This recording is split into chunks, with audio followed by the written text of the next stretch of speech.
لنبلونكم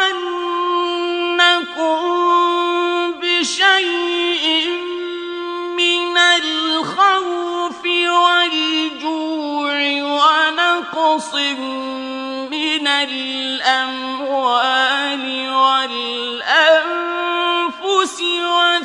والثمرات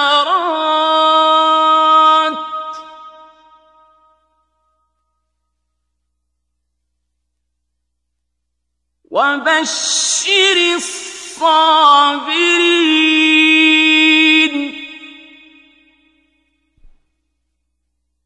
الذين إذا أصابتهم مصيبة قالوا إنا لله وإنا إليه راجعون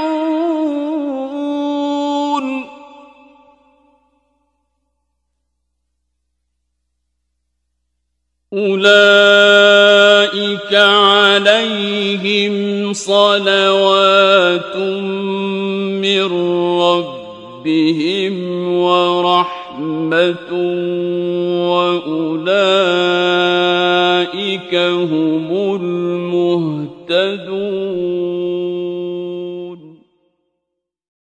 लेकिन तुमको शऊर नहीं, और हम किसी कदर खौफ और भूख और माल और जानों और मेवों के नुकसान से तुम्हारी आजमाइश करेंगे।